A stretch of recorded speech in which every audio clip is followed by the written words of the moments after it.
it's me, Vicky Marie. Good morning, good afternoon, or good evening, wherever you are in this crazy world we're living in. And yesterday, of course, it just got crazier again, just when you think it can't get any more crazy.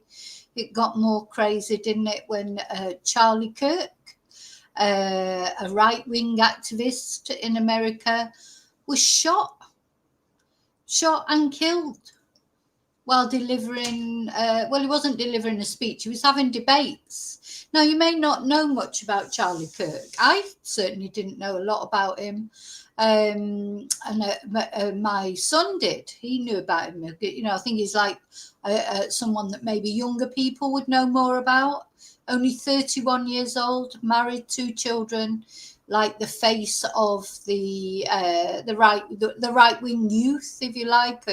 You know, he's responsible for bringing a lot of young people over to the right-wing side. You know, I don't like these expressions, right-wing, left-wing, really. We're going to talk about that in this video. We're always labeling people, you know, like people would say I was left-wing, you know, and of course people get called lefties.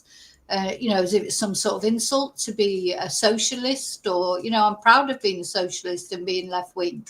But there are some things that I agree with sometimes that right-wing, so-called right-wing people say, and I've been looking into Charlie Kirk, and there are a lot of things that I don't agree with that he has to say.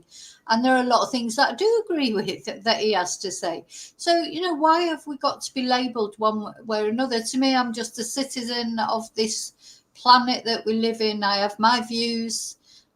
Some might be considered left-wing, some might be considered right-wing. But they're just views. They're just my personal views.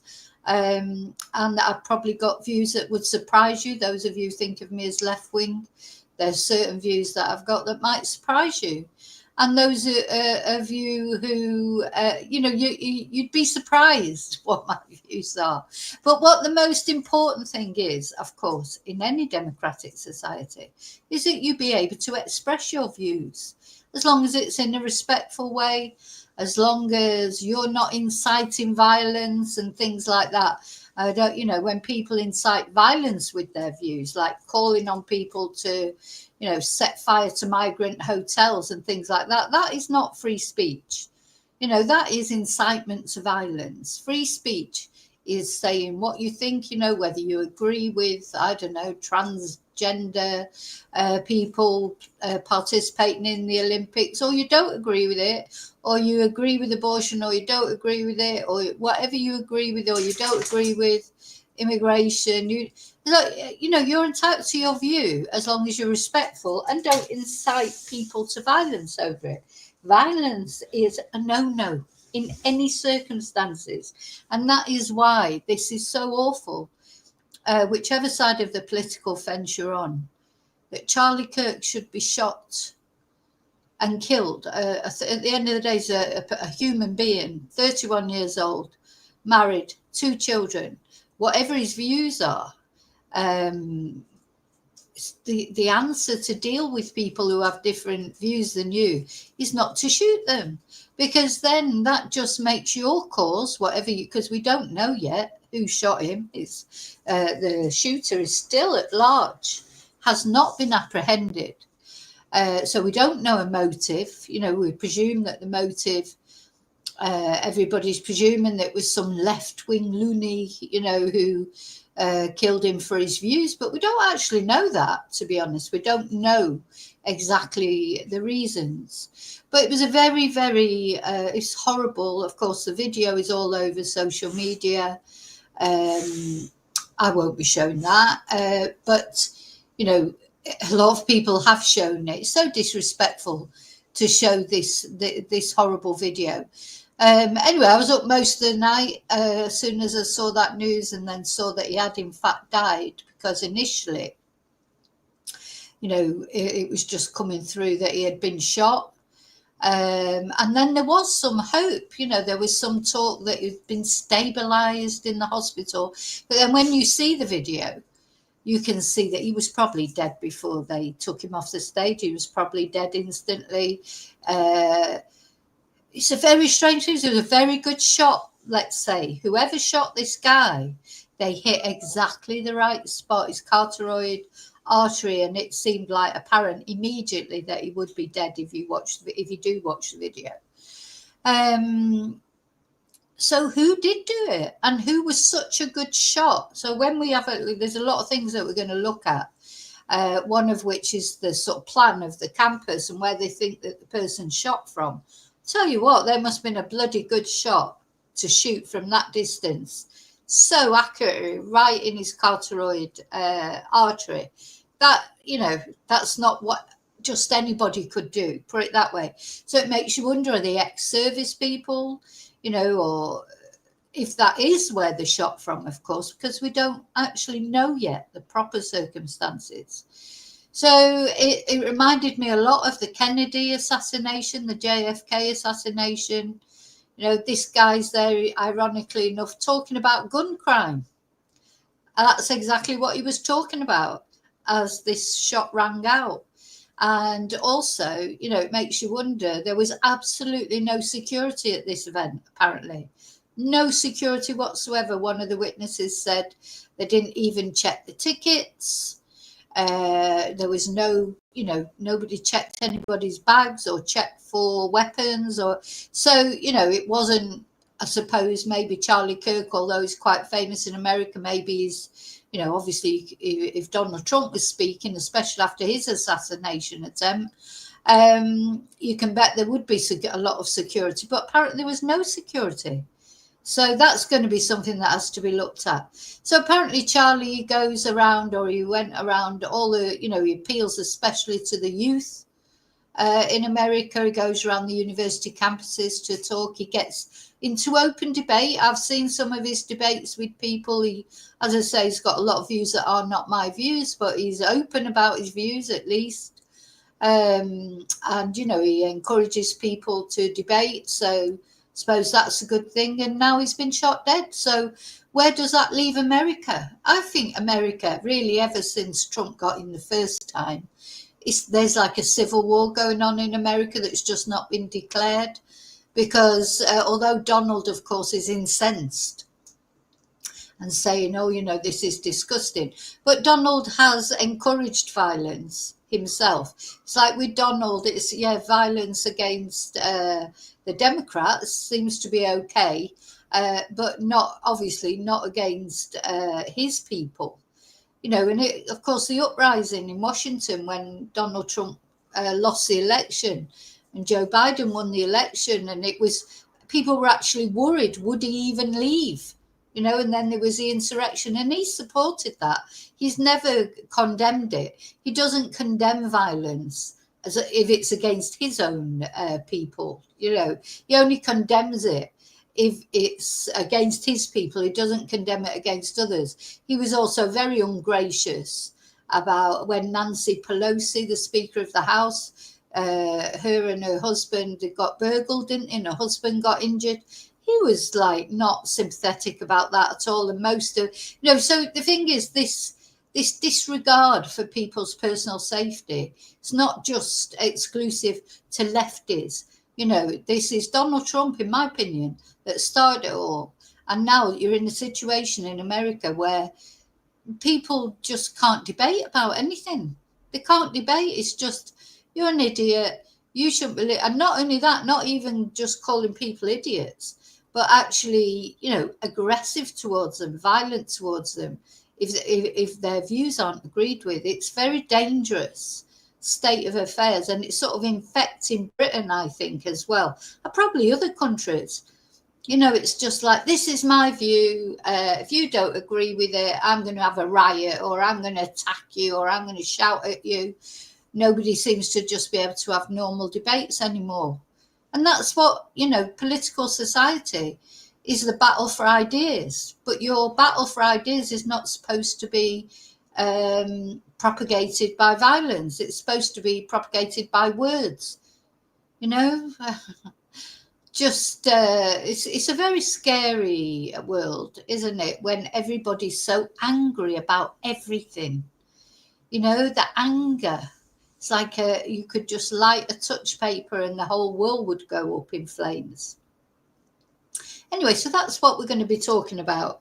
And we're going to be talking about who is Charlie Kirk, for any of you who didn't know much about him, what we know so far about the shooting, etc. And as I say, the shooter has not been apprehended yet. So, you know, let's hope they catch whoever it was soon. A couple of people were put into custody, but they were released, and it was decided they didn't have anything to do with it. So why they were even put into custody in the first place, I'm not sure. But it also seems strange to me that they haven't apprehended the person either yet. You know, it's unusual for it to take so long. But of course, because the security wasn't good at this event, you know, they weren't prepared, and I don't know, but it just seems to me quite a long time. So first of all, I want to say my thank yous. Thank you for watching. Thank you for liking. Thank you for subscribing. I know you'll leave your comments in the chat. Please be respectful to me and to the other chatters.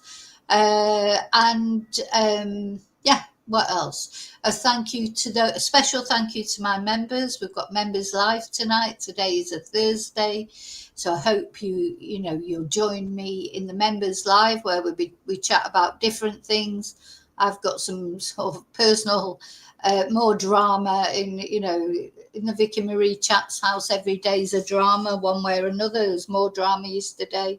I'll be talking about that tonight in members. And we'll look at lighter subjects, and we normally have a laugh. And, I think we'll probably be talking about the paranormal, or we'll be watching some body cams, or, just try something away from the very serious crime that we talk about. So why not join us for that? Why not become a member and join us for the members live tonight? Thank you to those of you who've sent me Ko-fis, who have PayPal'd me, who've sent super stickers, sent me nice emails, left nice comments. Thank you for any way you've supported my channel. I appreciate it. Thank you.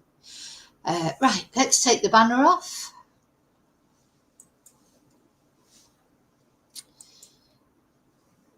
Take the like and subscribe off. So yeah, in my opinion, whatever your views, as long as they're not inciting violence against anybody or hatred, everyone's entitled to them, aren't they? And you should not be shot for having, maybe his views are a little bit, not what I would agree with. I'm not going to shoot him because of it, just as I wouldn't be expect to be shot for my views.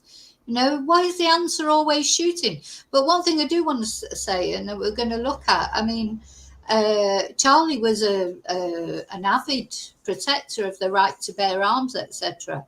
So, how many shootings do there have to be? Because at the same time as this happened with Charlie, there was another school shooting going on. So how why can this not be realised? Now, I know that if somebody wants to cause damage, they don't need to use a gun to do it. But they wouldn't have been able to get to Charlie without a gun, would they? This is a sniper with a gun. So I know it wouldn't eradicate violence whatsoever. Violence will always happen, unfortunately.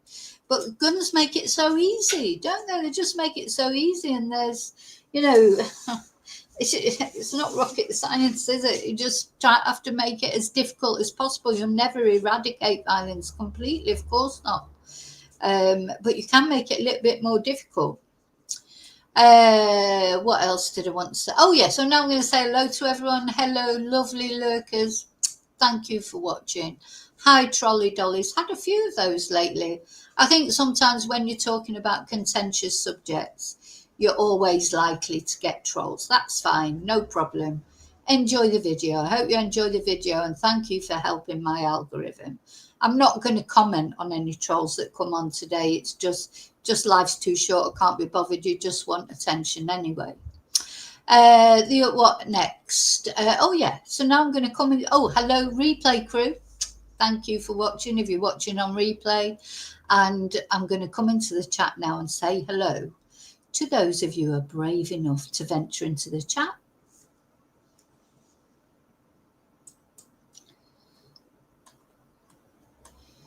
Okay. So, hi Angel. Hi Princess. It has to stop, doesn't it? Hi Fluffy. Exactly. A sad day, whatever your political views. I mean, this guy was married with 2 kids, so on a personal level, whether you agree with his political views or not, he's still got a right to express them, just as everyone has. So it's not a good day at all for anyone. Hi, Annie. Okay, so let's start off by just having a look at what happened and a little bit of information about Charlie. I don't know if any of you knew who he was. I didn't. I'll be honest. I don't really follow right-wing American politics. It's enough coping with Donald. I can't cope with others. But as soon as I mentioned it to number one son, he knew exactly who he was. I think young people do know about him. So he was 31 years old. So, he had a long future ahead of him. Apparently, he's a very, very good friend of the vice president, J.D. Vance. And, of course, there's a massive age difference between him and Donald. But Donald has a lot of good things to say about him. Donald will use this for political advantage, just like he always does. But it's like he's probably, and of course there's all this furore about the Epstein thing at the moment with Donald Trump. So he's probably, that's gives him something else to talk about. Of course, he's blaming it all on the Democrats, all the Democrats' fault. But, he's not beyond inciting violence himself. So he needs to be accountable and look at what he's done, encouraging people to be violent, especially with the Washington insurrection. I think that's where it all changed. In fact, I think actually the world changed in general, didn't it, after COVID? Everyone's went loopy in COVID, didn't they? And it's created this sort of real resentment, towards governments and for locking them up and doing this and doing that. COVID really did change the world, didn't it, in so many ways? And now we've got all these mental health issues that anyone who had mental health problems before the COVID lockdowns has certainly got worse after the COVID lockdowns. It's just like this chaos, it feels like, that we're living in. Don't remember it being this chaotic before, or maybe it was and I just didn't notice it. I don't know. What do you think? Do you think COVID has had a lot to do with people going a bit loopy, or, do you think it was always coming anyway? No, but America does have a history of political assassinations. There's been loads. It was Lincoln, was it, the first one? Ronald Reagan was shot, wasn't he? Although he survived. JFK, of course, and then another of the Bobby Kennedy, was it, that was shot? Oh, there's been so many. And then, of course, recently there was an assassination attempt on Trump. I think if you get through your presidency without an assassination attempt, it's more, it's like there's a history of politics. That's how Americans, unfortunately, with all due respect, and I don't mean to disrespect any Americans that are watching, but is that how they deal with things? Or is it just because they have guns and things that makes it easier to do? Would that be happening all over? I don't think a prime minister has ever been assassinated in Britain. I mean, there was the IRA bomb, the attempt to kill the cabinet, Mrs. Thatcher's cabinet, wasn't there? At the hotel, the bomb in the hotel. Have we had somebody, hope maybe if somebody there who can remember, I can't remember any assassinations of British prime ministers. Was the one send a lot, was one of them many, like centuries ago maybe, but not in modern day politics, as far as I can remember. And I could be wrong, and I'm happy to be stood corrected if anyone can think of one. So I don't know, in other countries like Australia, are presidents ever assassinated? Have you had a president been assassinated? Or any politician? I mean, we have had politicians who have been stabbed in the UK. David Amos, Joe Cox. It's quite dangerous.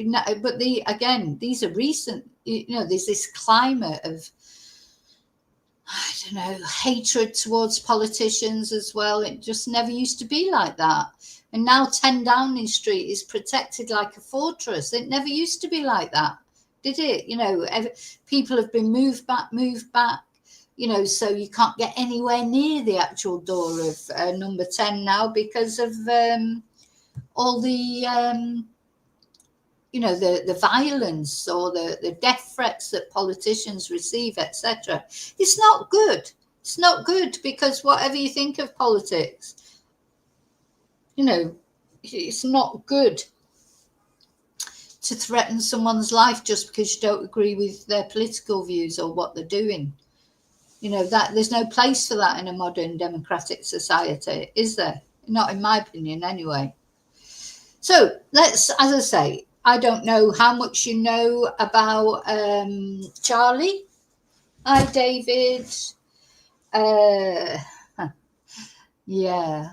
See, I don't agree with that, Princess, because I don't think we can govern ourselves, because you'd end up with somebody, there'd still be disagreements. Society's too big now. Not talking about a tiny little, trying to control 1,000 people or whatever. You're talking about millions of people. That people aren't going to be governed without the police or without. That's my belief. I think if there was no state whatsoever, people would not govern themselves. You and I we would stick to, and probably a lot of people would stick to basic norms that you don't hurt other people. But there'll be people out there that won't stick by that. They just won't, because some people are bad. And that's why the state was invented in the first place. And as I think I've said on the Desi Freeman videos, there are lots of things that are wrong about the state, and I'll be the first to agree with that, but I don't believe you can replace it with no state whatsoever. I just don't believe that, but that's just my opinion. But some people do, but I just think even just during COVID, just along my street, one street with 40 houses, people were breaking the COVID laws, and then so you get people who didn't agree with the COVID laws. You got people that did agree with the COVID laws, so they would get angry with each other. They were all arguing. That was just in one street over COVID. Imagine arguing about other things and what would happen the first time that you thought that somebody had abused your child or whatever. Who would you go to? You take justice into your own hands, but then would you do that and then you wouldn't know for sure it was them? It's I just don't think that's possible. It's ideal. It'd be nice, wouldn't it, if we could all play together nicely, but I don't think that'll ever happen personally, to be honest. Okay, so let's have a look about this guy. As I said, I don't know if you know anything about him. I didn't know anything about him. So it's interesting to see. So who was Charlie Kirk? So Kirk was one of the most prominent conservative activists. Now, that's probably why I don't know much about him, because I'm not a conservative, but I am interested in politics. I studied politics at university. I have a degree in politics. I've studied American politics. I don't understand them at all. I think it seems like a very weird system, but, they probably think our system is weird. So, yeah, I didn't know about this guy at all, really. So he's a trusted ally of President Trump. He co-founded Turning Point USA, which is a non-profit conservative advocacy group, when he was only 18 years old. Well, he's only 31 when he died, so that's 13 years ago then. A bit of a political whiz kid, I think you could say then, to start this non-profit conservative advocacy group when he was 18. So talking about 13 years ago, so that would have been 2025. God, I'm crap with numbers. Is that 2012? That would have been. Anyway, this group grew into the country's largest conservative youth movement, and over the years it became a central player in a network of pro-Trump influencers, often described as the face of the MAGA movement. Now, it's interesting, isn't it? You know, I mean, you do need these youth groups because, you know, the youth of the future, where whatever stage, you know, whatever year we're living in, the future is the youth. You know, they're the ones that are going to be voting in the future after we've gone, and you have to hope that the, you know, the legacy that you leave behind is a good one. You know, this is it to me with politics or, you know, societal things like that. You're always trying to, you know, put forward a positive message for society. So more people out there are good than bad. It's just that obviously on our channel, you know, true crime channel, we're going to talk about bad people a lot. And sometimes you can think, oh my God, you know, everybody's just horrible. But of course, that is not true. I think there are basic problems in society at the moment, but there always will be, because I think society, just by its definition, is not a perfect, you know, there is no utopian society where everything is brilliant, everyone loves each other and bad things don't happen. There's always going to be psychopaths, for example. You know, that's another thing. You know, if a state is running, you know, if a society is running itself, what are you going to do with the psychopaths? What are you going to do with the sociopaths and those kind of people that hurt people? And, you know, what's going to happen to them? Just going to let them run riot? And those are the sort of people that will rise to the top of society as well. Because most people, I think most people, most decent people, they don't want to be bothered with politics. You know, they just want to look after, be with their families, go to work, come home, you know, enjoy themselves on their days off or whatever. They don't want to be involved in politics. They don't want to get involved in lawmaking. They don't want to get involved in, you know, the nitty gritty of things. They really don't. So the people that rise to the top will always be the ones that are in love with the power and the control. You know, they'll rise to the top, and good people will let them because they don't want to do it. So they'll, you know, it's not that they want bad people to be in charge, but they're just like grateful that somebody else is taking the lead. And this is the problem. And those people that want to take the lead, they are quite often, you know, power freaks, aren't they? And that's not just now, that's always been. You look at like Napoleon and Hannibal and all these people, you know, in Rome, the Roman Empire is run by lunatics, really. You know, they weren't. It's just, you know, or even successful governments and things like that. The people that rise to the top are quite often, psychopaths, sociopaths, control freaks. Most normal people who are nice people, they don't want to rise to the top. They just want to go about their lives. They just want the basic things in life. So Trump often credited Charlie Kirk with bringing many young voters and voters of colour over to his side during the 2024 presidential campaign. He was also a sharp critic of mainstream media, and he threw himself into culture war battles over race, gender, and immigration. His provocative style won him a loyal support base, but also fierce opposition. Now, there are a lot of left-wing politicians out there, you know, seem to be crowing with glee about this. You know, it's like, you know, saying, oh, you live by the sword, you die by the sword, all that kind of thing. That's not the thing to say either. Even though, you know, he was in favour of guns and this, that and the other, and we're going to look at some things that he said which seem sort of very poignant now.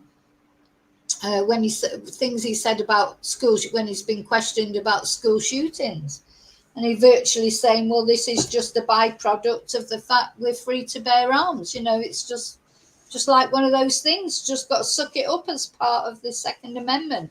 You know, and now he's become a victim of gun crime himself. So it's quite ironic, really, isn't it? Anyway, yeah, but, you know, as far as I'm concerned, even if somebody I really did not like like Donald Trump. I wouldn't want him to be shot either. I don't want anyone to be shot. Don't want anyone to be killed. I just want debate in politics, and at the end of the day, you have to respect democracy. I don't like Donald Trump. Well, I'm not American anyway, but if he got into power, well, he was voted into power. You've got to accept it. That's what democracy is about. It's like Brexit. I didn't believe in Brexit, but they had a referendum, and the Brexiteers voted by a slim majority for Brexit. Well, you've got to accept it, because if it would have been the other way, you would have. That's the whole point of having votes, isn't it? Anyway, you can see he's young, he's charismatic, he's handsome. You can see that he would appeal to a lot of people. He became a close friend of the president's oldest son, Donald Trump Jr., and the two travelled together to Greenland in January. He also emerged as an early supporter of Vice President J.D. Vance, as Trump was deciding whether the senator would be his running mate. He had 5.5 million followers on the platform X, and he hosted the Charlie Kirk Show, a podcast and radio program that reached more than 5,000 listeners each month. He made regular appearances on Fox News, including a recent guest co-hosting slot on Fox and Friends. And according to a report by the New York Times, he never pursued a role within the administration. His aim was to reshape the Republican Party and more broadly US politics. He said, "We want to transform the culture." Now, I think you could safely say he was anti-woke, he was anti-trans, he was anti-immigration, he was anti, all those typical anti-abortion, all those sort of typical things that you associate with the right wing. So he built a fortune through his popular podcast, his frequent speaking engagements and books, including his 2020 bestseller, The MAGA Doctrine. He posted constantly on social media, offering a right-wing perspective on a plethora of issues. Now, I was just going to say, actually, I noticed on his X, when I looked at his X, the murder of Irina, poor Irina, the lady who was murdered on the train. He made a lot of political capital out of that. I don't actually like that. He said, "Will Cain is 100% right. We've been propagandized by liars and fakers in the media to believe that America is a vicious, racist country, and indiscriminate attacks on black people by whites happen all the time. But the numbers tell the truth. Black attacks on white people." It's taking me now to Twitter. Blacks being only 13% of the population. So black attacks on white people happen 3 times more often than white on black crime. Why don't the media tell the truth? Why lie when these lies result in innocent people dying? Now, he's posted quite a lot about Irina's murder. He's made quite a lot out of it. Don't like that politicizing, can't say that word, of tragic murders like Irina's. I mean, the thing is, he's anti-immigrant as well, and she was an immigrant fleeing the Ukraine. So, they're very critical of Ukraine as well, aren't they? And supporting Ukraine. But, they just use whatever story suits them. So what do we know about the shooter? And this is important because we actually don't hardly know anything about the shooter. It's, as I say, I'm going to show you the sort of plan of the campus. Seems like far away to me. The accurate shot, can you imagine? Unless it was just an accident that it was so accurate that he hit his carotid artery. Or was it someone that was such a sharp shooter that they could do that? And that suggests more somebody professional, doesn't it, than some student who's annoyed with it. So on Wednesday evening, they did have a person of interest in custody, but there's been no charges. And there have been 2 people released after officials found they had no links to the shooting. Bo Mason, the head of the Utah Department of Public Safety, said a suspect was described as being dressed in all dark clothing.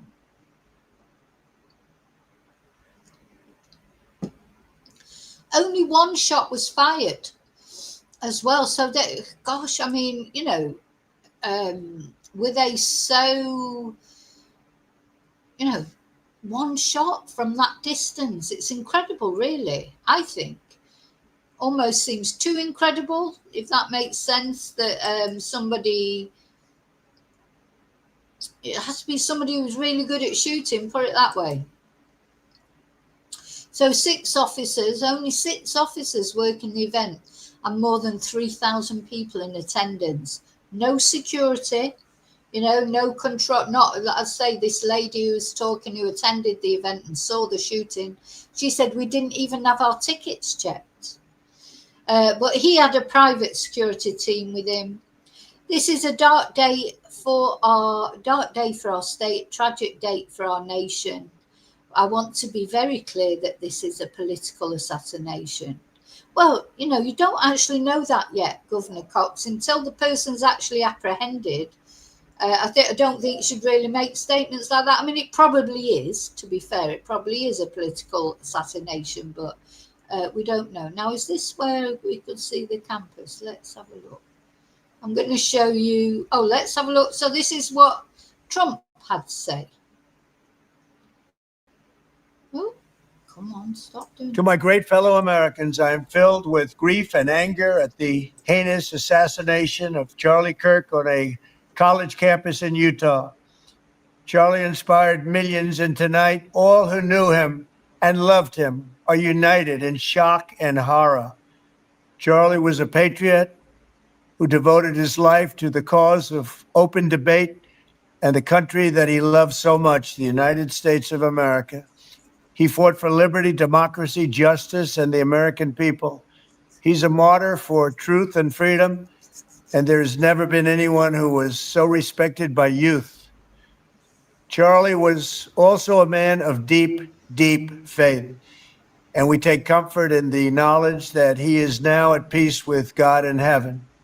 Our prayers are with his wife, Erica, the 2 young, beloved children, and his entire family, who he loved more than anything in the world. We ask God to watch over them in this terrible hour of heartache and pain. This is a dark moment for America.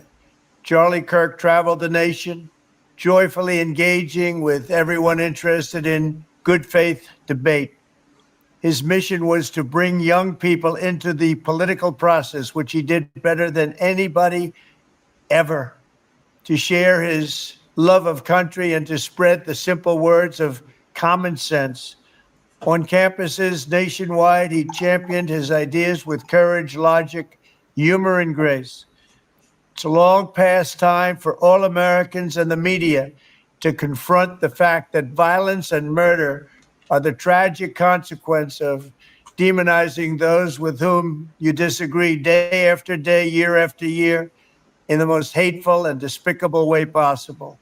For years, those on the radical left have compared wonderful Americans like Charlie to Nazis and the world's worst mass murderers and criminals.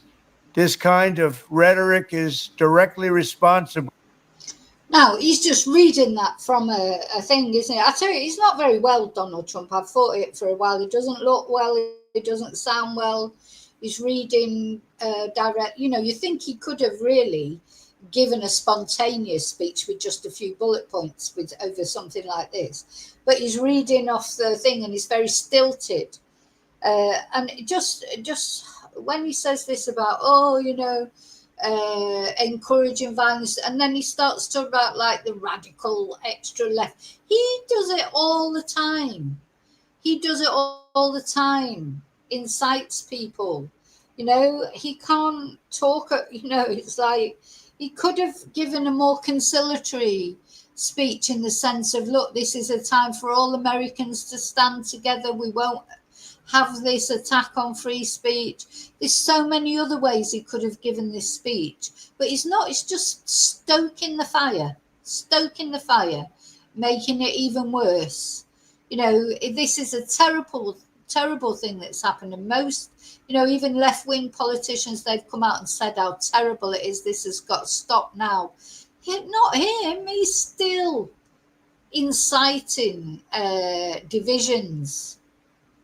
Truly awful. For the terrorism that we're seeing in our country today, and it must stop right now. My administration will find each and every one of those who contributed to this atrocity and to other political violence, including the organizations that fund it and support it, as well as those who go after our judges, law enforcement officials, and everyone else who brings order to our country. From the attack on my life in Butler, Pennsylvania last year, which killed a husband and father, to the attacks on ICE agents, to the vicious murder of a healthcare executive in the streets of New York, to the shooting of House Majority Leader Steve Scalise and 3 others, radical left political violence has hurt too many innocent people and taken too many lives. Tonight, I ask all Americans. Yes, he only mentions, anyway, never mind. But yeah, some people there in chat saying about it doesn't feel right. Is this a distraction? I have seen people online calling it a psyops and everything to distract from the wars, to distract from Epstein, the Epstein thing. You know what? Anything's possible in this crazy world, isn't it? Anything is possible. I think this is it. We're now living in a world we don't know what the truth is anymore. We don't know what's true, what isn't true, what to believe, what not to believe. I mean, I always introduce my videos, what a crazy world. It is a crazy world. Sometimes you think, are you better off just living your life, going to the pub, going to bingo, doing not getting interested in politics and that. But I enjoy politics, and I used to. I mean, I don't think you could call it enjoy nowadays. But yeah, maybe it is a psyops. Maybe it is a distraction. Who knows? Could have been it reminds me a lot of the JFK shooting. Could be Trump's people themselves up there. Honestly, nothing would surprise me. I'm not saying it was. Please don't. There'll be people going, oh, how dare you say that? I'm not saying that. I'm just saying nothing, nada would surprise me anymore in this mad world. Definitely nothing would surprise me. But of course, we'll never know. I mean, I think that's another thing. We'll never know, will we? To commit themselves to the American values for which Charlie Kirk lived and died. The values of free speech, citizenship, the rule of law, and the patriotic devotion and love of God. Charlie was the best of America, and the monster who attacked him was attacking our whole country. An assassin tried to silence. And that, oh, God, all of a sudden now it's all, the word of God and blah. Jesus definitely would not be a pro the ICE raids and things like that. It wouldn't, for God's sake. It's obvious that, you can't. That's another thing, you're using religion, just the bits that suits you. Look at the Pope, what he's saying about the wars and everything. Jesus would not approve of all of the way they're dealing with immigrants, etc. It's just not right. It's not right. It's not fair. It's not just. It's not what you'd expect from a decent society. Yes, there's lots of problems with immigration. Of course there are, and it always has to be addressed. It has to be controlled. There are bad immigrants like there are bad Americans. Same in Britain, there are bad immigrants. There are good immigrants. There are bad British people. You can't this scapegoating of people in the name of God and Jesus. Please, Ridiculous. Silence him with a bullet, but he failed because together we will ensure that his voice, his message, and his legacy will live on for countless generations to come. Today, because of this heinous act, Charlie's voice has become bigger and grander than ever before, and it's not even close. May God bless his memory. May God watch over his family. And may God bless the United States of America. Thank you.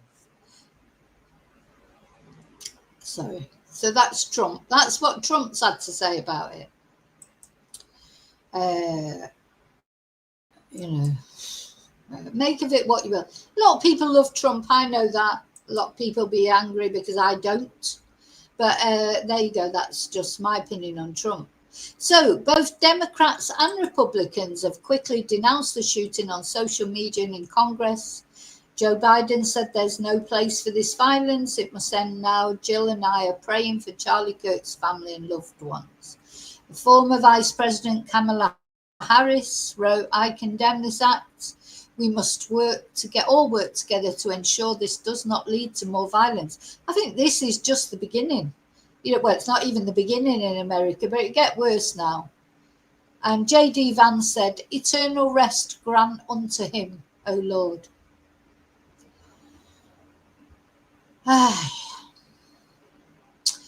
US Defense Secretary Pete Hegseth called him a dear friend. The White House commented. Anyway, what I'm trying to find now really is obviously a lot of Melania has commented. What I'd like to find really is the plan. Oh, and Benjamin Netanyahu, the biggest monster that you can imagine, who's responsible for the deaths of so more people than you can count. So the other thing about Charlie is he was very pro-Israel. Very pro-Israel. That's another thing I wouldn't have agreed with him on. And not being pro-Israel, before anyone jumps and goes, oh, are you pro, Palestine? I'm not pro anything. I'm pro-life. Benjamin Netanyahu is a monster. And that doesn't mean to say that I agree with Hamas, because they're monsters too. They're all monsters. You don't have, just because you don't like one side doesn't mean that you love the other side. This is another thing. It's not all about sides. You can be pro-humanity. Just don't kill babies, whether you're Hamas or you're Netanyahu. He does it in the name of, authenticity. He's a horrible man. Horrible man. And of course, he was big mates with Charlie Kirk. So that could put me off Charlie Kirk a little bit because he was so pro-Palestine. Anyway, he says he was murdered for speaking truth and defending freedom. A lion-hearted friend of Israel.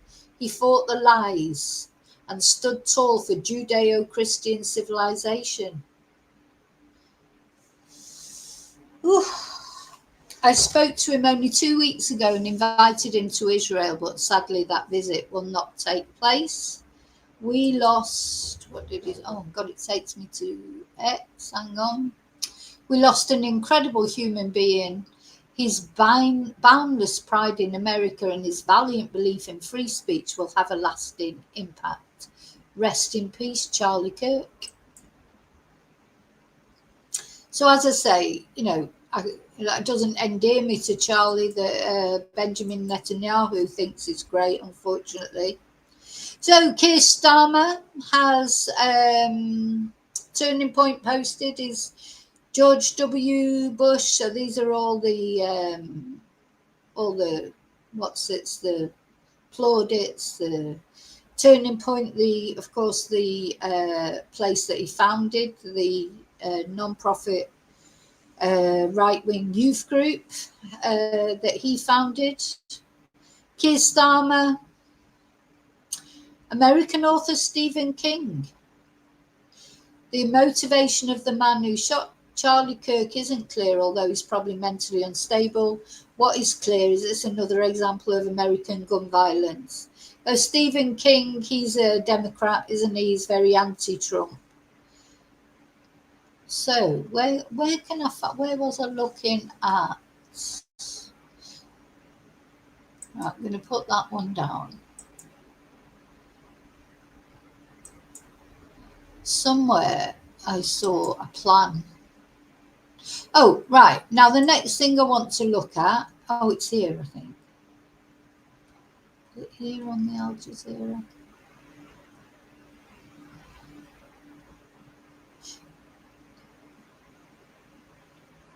Nope, it's not on that one.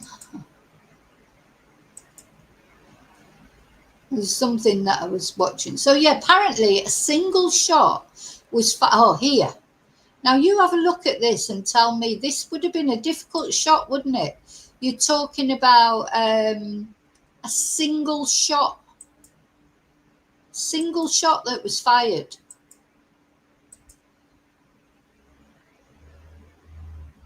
This is the campus. That was everybody running away. I mean, you can imagine the panic. But as I say, one shot just seems to me incredible. So if you look at this, this is where he was sitting. And he was under like in Spain we call them toldos. You know, he was under a canopy. So, and there were other people on the stage. So it wasn't like an easy shot. And they reckon that this is where the figure was seen on the roof of this centre. So it was 130 metres. Don't you think that's a lot? You know, that'd have to be a pretty sharp shooter to just take one shot, and to hit so, right in the carotid artery. I mean, it's like, didn't even have to take another shot. It's got to be a professional.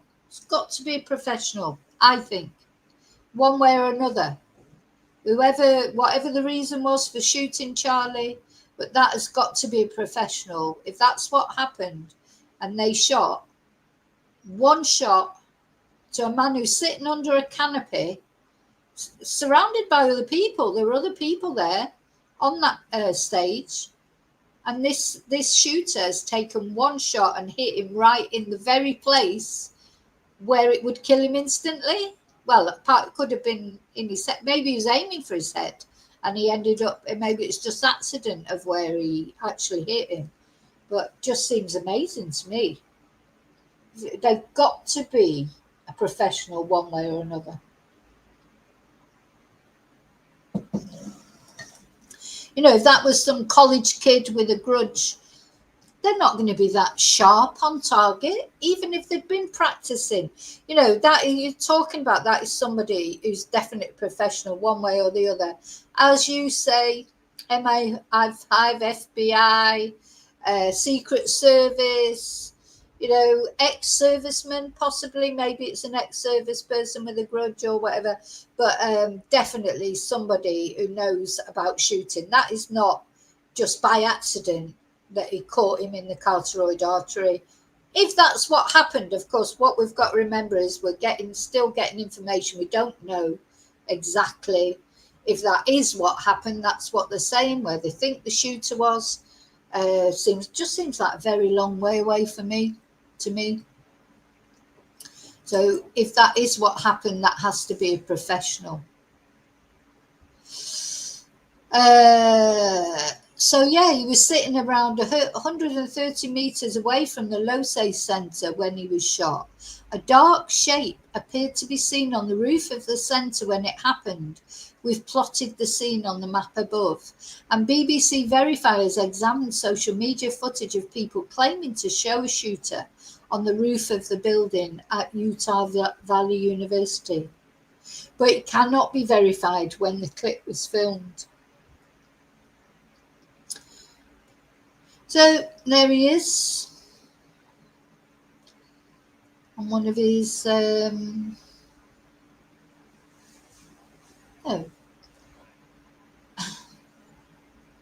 it's pretty incredible, isn't it, really? It is pretty incredible. And as I say, the video is unfortunately freely available on social media, and no justification for political violence, says Starmer.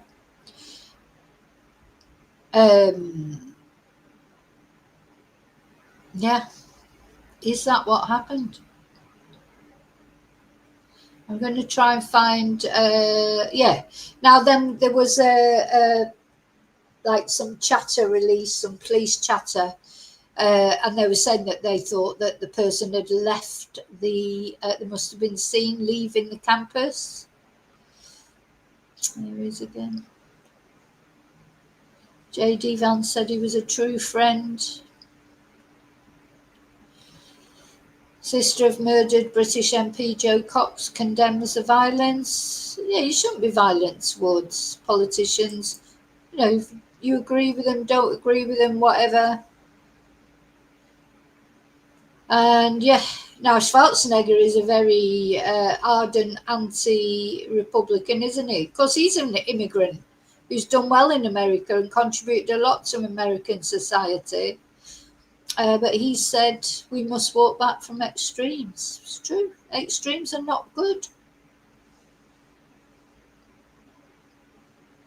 Okay. Now, I will try and show you a bit of the video. I won't be showing the full video, but of what happened. And you'll see how, you know, it's incredible, really, how this shooter managed to, you know, hit him from all that distance. But another thing I just want to show you, here are some of the things that he stood for. Now, I'm not saying that this means he should have been shot, but they're quite, you know, they're views that you could see would incense people, but they're his views to have, aren't they? You know, at the end of the day. So he said that gun deaths were unfortunately worth it to preserve the Second Amendment.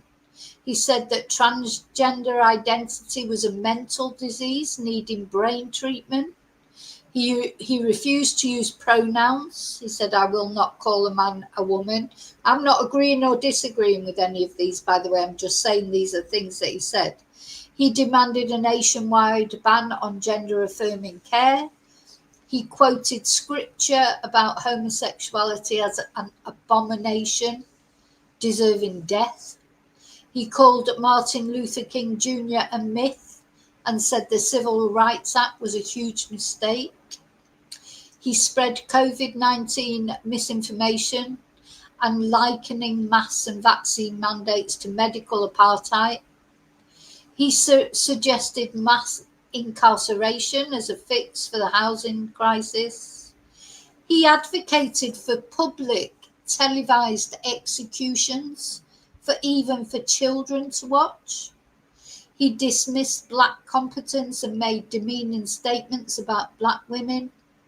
He claimed that Michelle Obama and other supporters of affirmative action lacked the brain processing power to understand arguments on policies.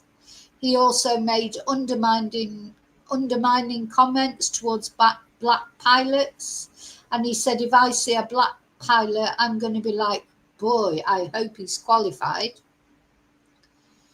So, you know, they're very contentious things that he said. There was one more, actually. Yeah, now, he promoted the Great Replacement conspiracy theory, which I didn't know anything about. I don't know if you know about the Great Replacement conspiracy theory, but I had a look at it on Wikipedia. So the Great Replacement or replacement theory is a debunked white nationalist, far-right conspiracy theory, originally espoused by French author Renaud Camus. The original theory states that with the complicity or cooperation of replacist elites, the ethnic French and white European populations are at large being demographically and culturally replaced by non-white peoples, especially from Muslim majority countries through mass migration, demographic growth, and a drop in the birth rate of white Europeans. Now, I do think that white Europeans aren't having enough children, but that's their fault. You know, have more children. if you're whinging about Muslims taking over because they're having too many children, well, you have more children then. They're not telling you not to have more children. It's, white Europeans are deciding not to have more children. So, I sort of agree with that, because I do think, people need to have more children. I do believe it. I'm sorry, probably people are shouting and go, wow, that's what I believe. People should have more children, and they should go to church more. In Britain especially, it's a secular society. People don't go to church. And then they sort of look down on the Muslims because they have their strong faith. Well, it's not the Muslims' fault that you haven't got a strong faith. Get your faith back then. Start, if you're worried about Christianity being obliterated, then go to church and have more children. Otherwise, don't bleat about it. So, since then, similar claims have been advanced in other national contexts, notably in the United States. So, all this is going on in the background of everything that's happening in America, and we've got this sort of, battle between, instead of just thinking they're all people, it's not blacks against whites, is it? It's like people. I hate all this divisions. Concentrate on the real things that matter. Concentrate. What is the government doing? How is the government taking away your liberty? Don't concentrate, on fighting against black people or gay people or transgender people, or, these are all distractions, I think, from anything that the state is doing that it shouldn't be doing. You should always be vigilant of the state. I'm not although I believe in the state, because I just think there's no alternative, doesn't mean to say that I think you should just let it do what it wants and not be vigilant about it. But I don't think people are vigilant of the state. They're too busy worrying about the immigrants or the this or the that or all the different distractions. And society's fragmented. The blacks against the white, men against women, transgender against heterosexuals or homosexual. Stop splitting. We're all just people. The foundation of humanity is we are people. We might have different sexualities, we might have different religions, but we're all people. We all care about our families. None of us want to die. We know we're going to die one day, but none of us want to die in a war or whatever. Nobody wants to do that. Don't let the state divide and rule you. That is one trick of the state. I've read quite a lot, when I was at university, I did a lot of political philosophy, and, when you, even then, don't mean even then when I was at university, but a lot of the books that I read, like about Machiavelli, and then you've got the Social Contract with Rousseau and all the different right-wing philosophers about how the state was created, etc. Procopius' secret diaries about the Roman Empire. I've read all those. And these shenanigans of the state have been going on since day one of, society ever coming together to create a bit of a government or a king or queen or whatever. These things have always happened, so look at the state, concentrate on them, don't concentrate on hating your neighbour. You should be looking up. What's the state doing? Not looking around you or down, especially. A lot of people look down, don't they? Look down on the homeless. They look down on drug addicts, or they look down on alcoholics. These are just people trying to cope with life, and they've fallen into whatever state for whatever reason, become an addict.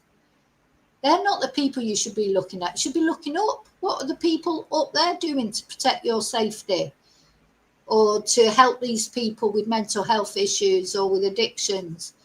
That's what the state is there for.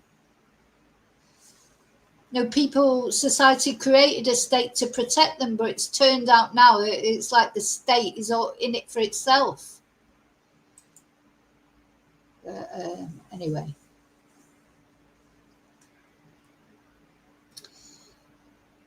Yeah. Exactly, Bluebell. We're here for a short time. We just want peace. Most people, they just want to get up, live their lives. As I say, protect their families, go to work, have enough money left over from paying their bills to actually have some social life, do some fun things as well as work. They want to, I think the most important thing is people do want to feel safe, and they want to feel safe, and that their families are safe. They don't want to worry when their young people go out for a night out that they're not going to come home because they're going to get stabbed or raped or murdered or whatever. They don't want to think that they're going to get on a train on the way home from work and get stabbed by someone with mental health issues who was never, given proper care and, taken off the streets. The thing is, the people in the state, they don't ride public transport. They don't give a shit about public transport, because of the safety of public transport, because they're riding around in a limo all the time, or at very least they're driving or whatever, so they don't have to get on public transport. So they don't have to worry if public transport is safe or not. Just they don't care. Most people that climb high in the state and everything, they don't really care about how normal people live their lives, and I'll say whether they're safe or not. They're not out there living on these estates that are no-go areas for the police. They're living in their nice sort of house somewhere in suburbia or in the countryside or whatever. They don't have to worry about all that. But most people, that's what they worry about the most. They're worried probably about finances, because at the end of the day, you've got to have a roof over your head, you've got to pay your bills and all those things. So you've got to be able to do that one way or another, whether it's by work or if you get help by benefits. Benefits are there. I'm a believer in benefits. Benefit system is good. But then, it shouldn't be a way of life, though. It's for emergencies. The benefit system was created so that people didn't end up in the workhouse when they were in between jobs, or if they couldn't work, or if they were sick or whatever. And that is, we need benefits in society, because people do fall on hard times, or people do, end up with illnesses, either mental illnesses or physical illnesses that mean they can't work.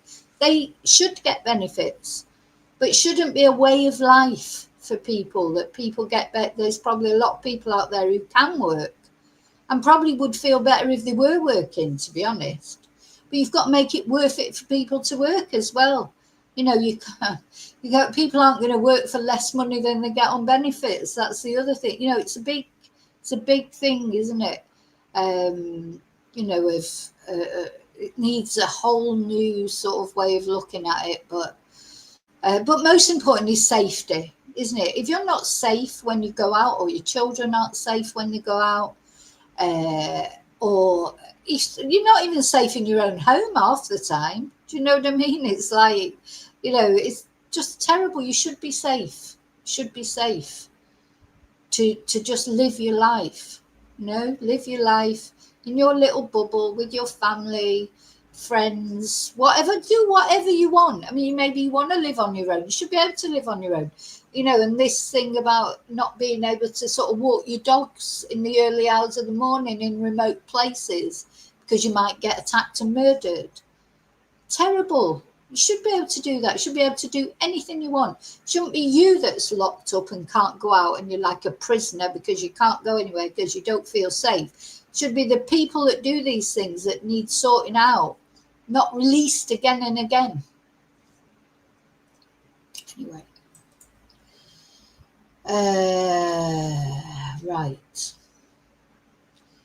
So where am I? So that's the great replacement theory that he believed in. So he had a lot of extreme views. I think what you would call extreme views. There are some things I do agree with him. As I say, you'd be surprised at some of the things maybe, even though I'm a lefty, according to a lot of people, I do, there are some things that I agree with that the right talk about. I don't think of myself as any political, but I have different opinions on different things. I think you can have crossovers. It's not that just that someone's left wing and so they believe all these things. and someone's right wing and they believe all these things. You know, you can have different views sometimes on the left or the right. You know, you're a person, not you know, stop labeling. There's a lot of labeling, I think. But one thing I do want to point out that he said, and I find this so ironic, he was in favour of guns, the Second Amendment. And in 2023, after a school shooting, he said that gun deaths were worth it to keep the Second Amendment. You know, it's ironic, isn't it? It was one of these Turning Point USA events at the Ohio State University in Columbus, Ohio, on October the 29th. And he said, gun deaths in exchange for the preservation of Second Amendment rights is part of America's reality. His comments came about 1 week after 3 children and 3 adults were killed at the Christian Covenant School in Nashville, Tennessee. And the Nashville mass, and bear in mind this is going back years, there have been loads of more shootings since then. The Nashville mass shooting was the 130th mass shooting in the United States in 2023, according to the Gun Violence Archive, an online database of gun violence incidents across America, using data collected from law enforcement, media, government, and commercial sources.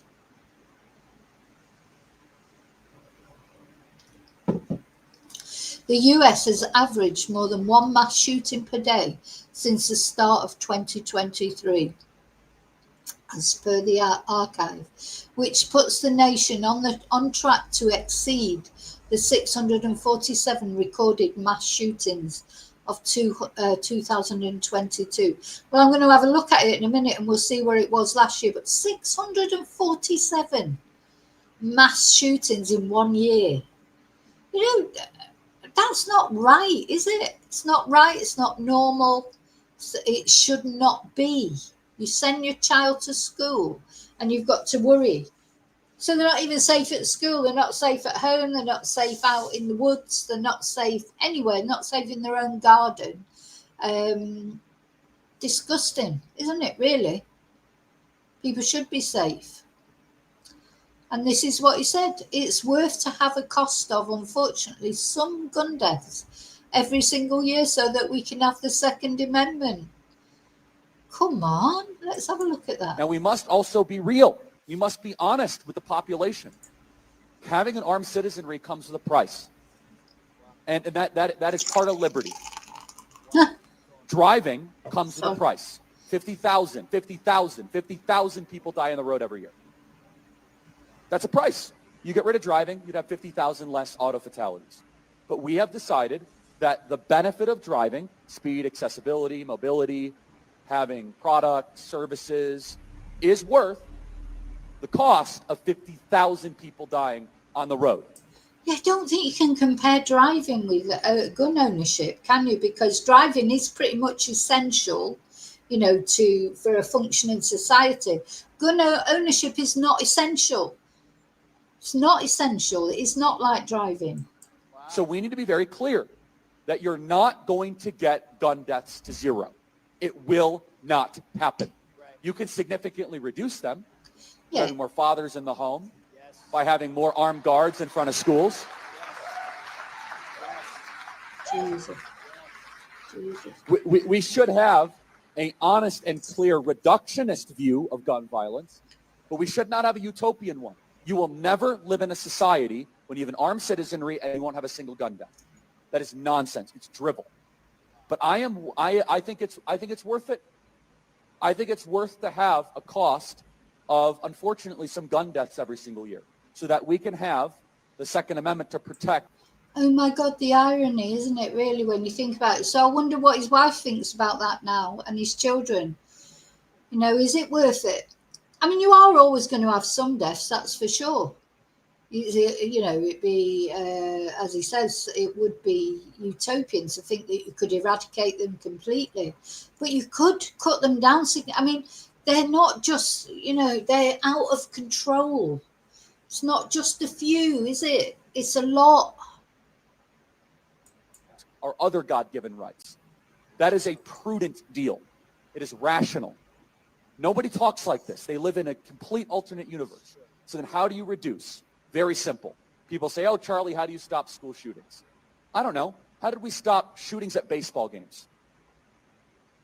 Because we have armed guards outside of baseball games. That's why. How do we stop all the shootings at airports? We have armed guards outside of airports. How do we stop all the shootings at banks? We have armed guards outside of banks. How do we stop all the shootings at gun shows? Notice there's not a lot of mass shootings at gun shows. There's all these guns because everyone's armed. Yeah. Doesn't seem so funny now, does it? Doesn't seem so funny now that this poor guy is dead. Anyway.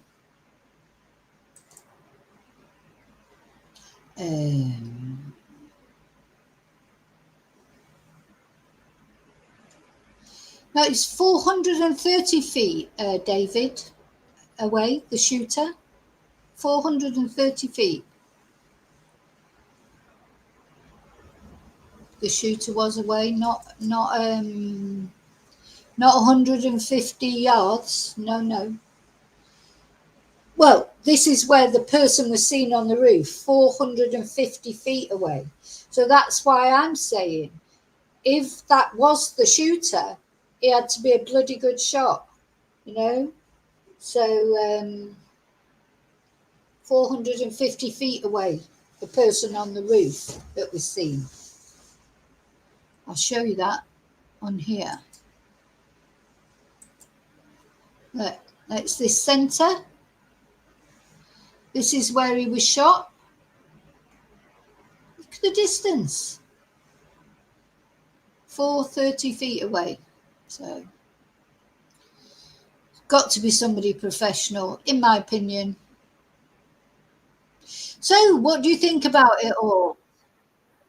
I mean, you know, it's a tragedy, whichever way you look at it, whatever his views were, whether you agree with him, whether you don't agree with him. You know, this is a man, a father, a husband, you know, who didn't deserve, if it turns out that he was killed for his views, because as I say, we don't actually know that. It seems likely that he was shot for his views, but we don't know the full circumstances yet. Could be something that we don't expect comes up. Couldn't it? You know, anything might come out. I'll just check to see if there's been any news. But remember, this person, I will want to say this guy, but we don't know if it's a guy or not. A guy or not is still, no, he's still not been caught. So let's have a look at the video. I'm not showing the full video.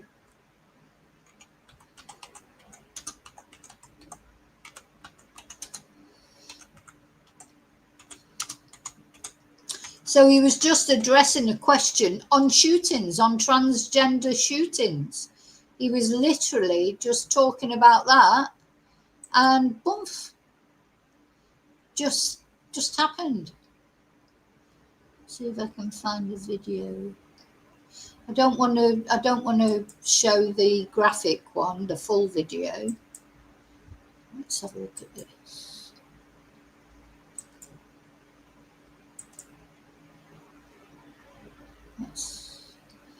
Let's see. Enforcement sources have been telling us that this gunshot was fired from a rooftop a short distance away, or about 150 yards away from the courtyard where Charlie Kirk was speaking. And we have some videos of what appear to be a person on that particular rooftop. So I'm going to play this. I want your eye line to be up here by the roof because it's a little bit hard to see. But as we play this, the camera pans, and then you see that dot right there heading in the other direction away from where Charlie Kirk was speaking. I'm going to play it one more time, and if you can take it full, go ahead and do that.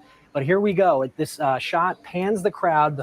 The shot has been fired. People are ducking, and then right across the top, we see a figure run the other direction. I've got another video here from a different angle, different person, same rooftop, and it's going to zoom in and you can see what appears to be something or someone laying down there, kind of a dark figure. Now, according to law enforcement, they have closed caption video, security footage of a person wearing dark clothing on that rooftop, but it's rather grainy.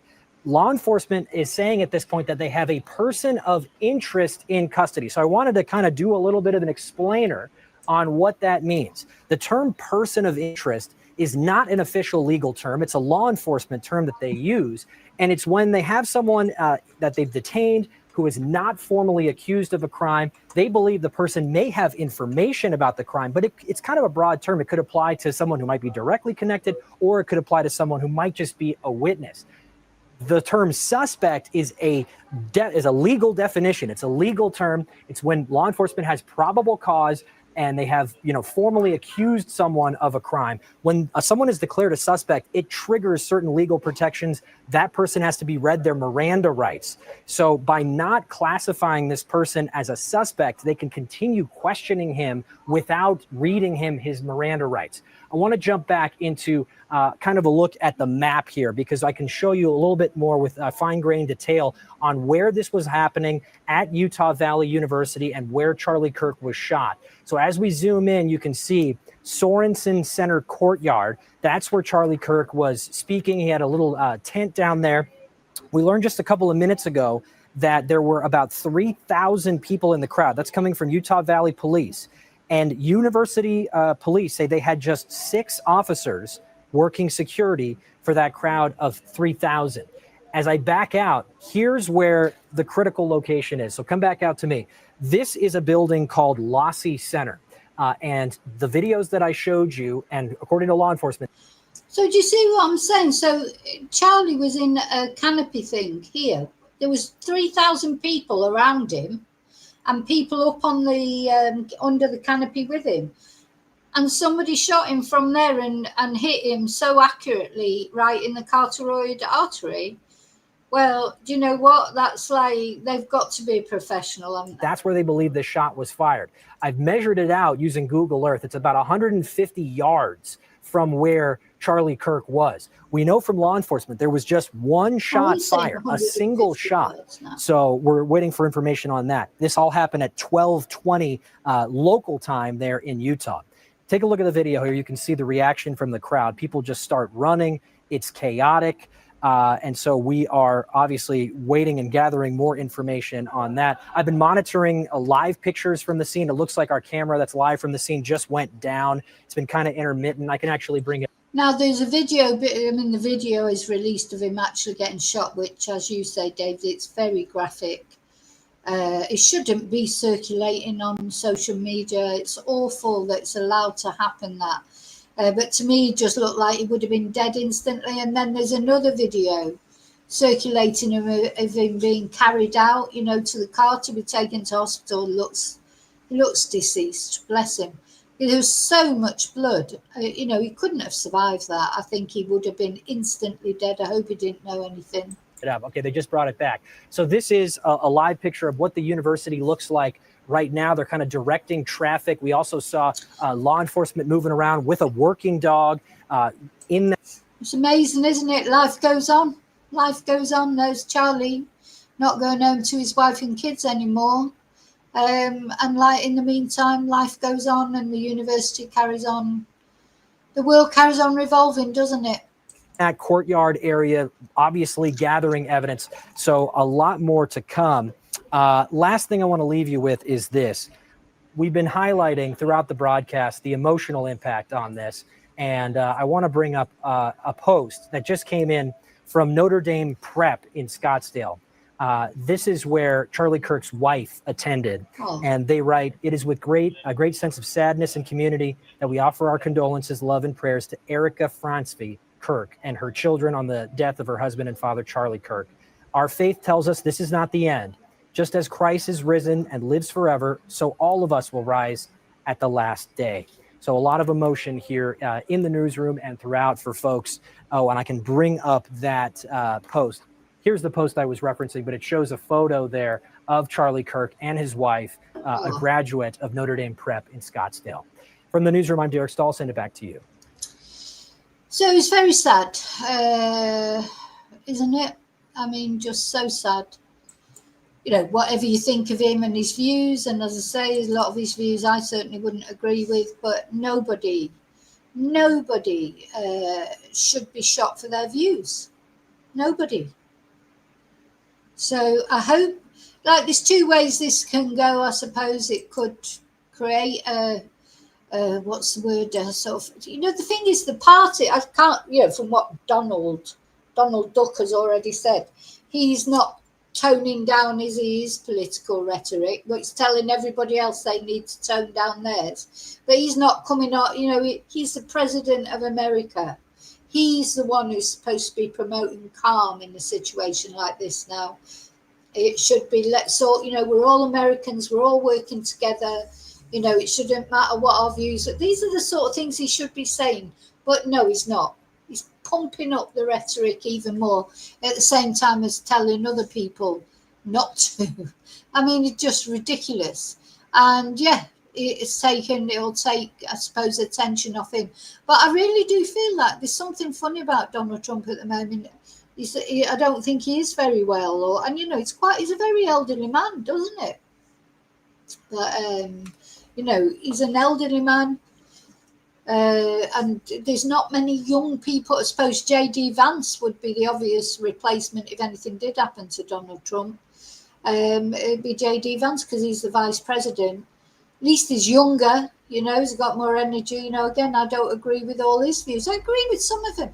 You know, that's it. It's just you can, even Donald Trump, you know, much as I'm not a big fan of Donald Trump, he says something. He said, you know, even a stop clock is right twice a day, isn't it? So, you know, we just have to respect people's views, everyone's, you know, and violence is never the answer. And I wish Donald would be out there saying, look, this is time for calm for America, because America is so polarized. Most places are at the moment, aren't they? Not only America. I worry about Britain. All the violence there, everyone's so angry at everybody else. You know, you're frightened to give your views. You know, if you say, oh no, Brexit was a big thing, wasn't it, in Britain? People got so angry about it all that anger and aggression.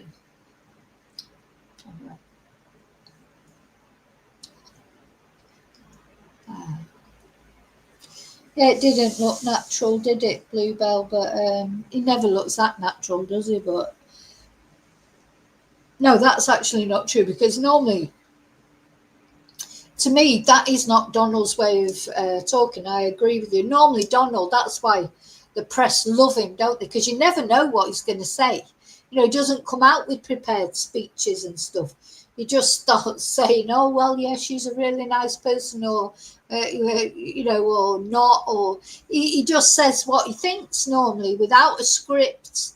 And, you know, probably his aides are sort of there like, oh, God, what's he going to say? But then the press love him because he always says something sensational, because he doesn't think before, you know, he puts his mouth in gear. Normally, does he? But yeah, that did seem strange, because it seemed like that was a very prepared speech. And that is not Trumpian, is it? That is not how Donald Trump normally speaks. He's normally much more spontaneous. So who knows? Maybe it is a distraction. Tell you what, that was a professional who did it anyway, one way or another. Just remind me so much of the JFK assassination. You know, and there he was. How strange that there he was just talking about gun violence. He was literally holding forth about shootings. And then he was shot. It's almost like you couldn't make it up, could you? Is that too much of a coincidence? You know, was that intentional? Anyway. Okay, I'm going. Go and look, you see all my hair's blown with the fan, because it's still hot here. It's 28 degrees. Listen, I'm going, but if you remember, I will see you tonight, and we'll have a more chat. Probably we'll talk about this a little bit as well. There's always lots of things to talk about. So much to chat about and not enough time, isn't it? But thank you for watching. Thank you everyone for watching. I put this on only subscribers only mode because, you know, yesterday we had quite a lot of trolls and they're just so boring and irritating to deal with. I didn't want any trolls on here. But please feel free to leave your comments afterwards. You know, as I say, as long as they're respectful, both to him, you know, both to Charlie and to, you know, people who didn't agree with Charlie's views. You know, we can agree to disagree. Don't have to shoot someone, do you? Anyway, I'm off. I'm going to put, don't forget to like and subscribe. Thank you for watching. And most importantly of all, take care of you, because you are the most important person. And my heart goes out to Charlie's family, especially his two children. You know, he'll be growing up without a dad. That's just not right, is it? And also to his wife, and she's got to learn to cope with it. So my heart goes out to her too. And of course, prayers for Charlie himself. And he is a great religious believer. So I hope, you know, that he has gone home to Jesus, that he felt that he was going to do. I hope he has. I hope that is what's happened. So yeah, look after you. You're the most important person. Stay safe. I'll see you really soon in the next video. And until then, as always, may your God go with you. Bye.